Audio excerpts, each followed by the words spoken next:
Hi everyone, I'm Miss Stefan, just back for part 2 of walking you through some resources that we are sharing with students to give them some foundational skills if our district moves to our continuous learning or our remote learning model. So this is a activity or a lesson that we will either be doing with them this Thursday and Friday or next Monday the 23rd and Tuesday the 24th.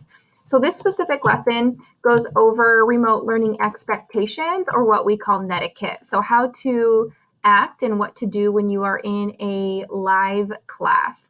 So if you missed my first video, I talked through the remote schedule that students will follow, and it breaks down their day into 4 live class sessions with some asynchronous work time in the afternoon, and then on Tuesdays and Fridays, some asynchronous time in the morning with their 4 live class sessions in the afternoon. So if you want to check out my first video, it really breaks down and walks you through a student schedule, because me just sharing the details I shared with you just now, probably pretty confusing if you don't have that visual. So check out my first video for that information. So I'm just going to walk us through the remote learning expectations for students. They are doing this again in advisory, and so they'll be talking about it there, and it's also just embedded throughout their day in each of their classes.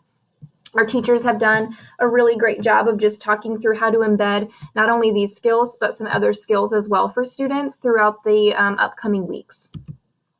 So we will be talking to students about what is netiquette. So netiquette is just the correct or acceptable way to act and communicate during remote classes and remote learning. So we have some very specific expectations that we will go over with students that really just align to our JAG culture. So our JAG culture is just that students are respectful, responsible, and safe.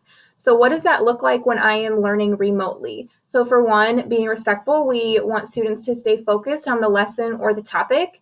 One suggestion that we have for all families is to make sure that your student has a designated space to work, a designated a desk or something that they can work at where they don't have some of those outside distractions around them. Sitting up straight and being in camera view. We don't want students laying in bed, tuning into their live class. I don't know about you, but that is not a good learning environment for me to be laying in bed and trying to be productive. So muting their microphone when a teacher or a classmate is speaking. So like I said, our teachers have done a great job of planning of how to embed some of these skills throughout their day. So teaching kids how to log into a live class and how to do some of those things like muting their microphone or unmuting their microphone to speak. So listening to teachers and classmates when they are speaking clearly and using appropriate language, and using the chat box feature appropriately. So those are all of the things that we will practice and talk with students when it comes to being respectful in a remote learning environment. The next one is being responsible. So just being on time for class meetings. The schedule that students have shows them when their class starts and when it ends. We do recommend logging in about 3 to 5 minutes before class starts, just so that they're there. We also extend a lot of grace, because we know that sometimes kids aren't on time and it's out of their control. So internet issues is probably the biggest thing that we have seen so far this fall with our 100% remote learners.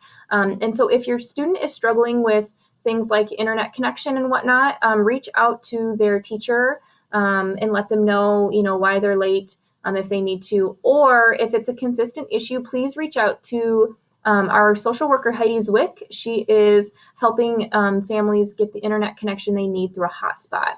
So Heidi Zwick, you can also always reach out to an administrator or an advisory teacher as well, and we will help you out. So the next thing with being responsible with students is just making sure that their device is charged or plugged in.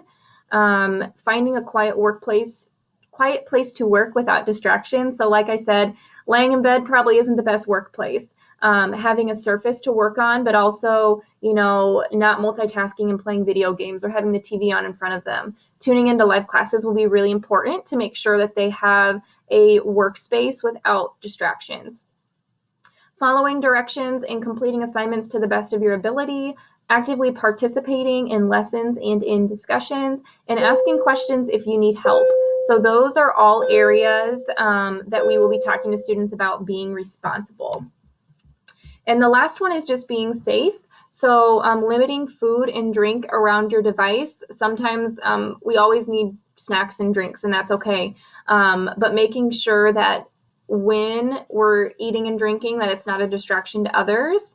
And also making sure that we're not having those things around our Chromebooks and our devices, because if we spill on our device, it could ruin it. So we want to make sure we're being safe in that aspect.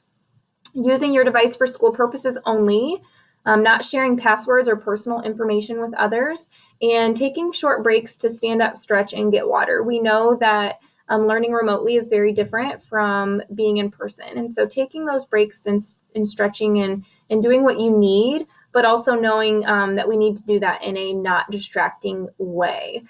So these are the 3 areas and all of the expectations that we will be talking with your student about. I will also post a PDF or a picture version of this slide so that you can have that see it at home as well if you would like to.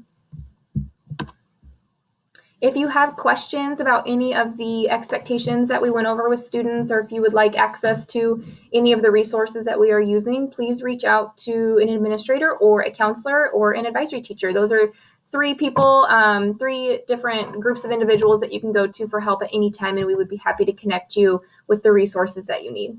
Thank you.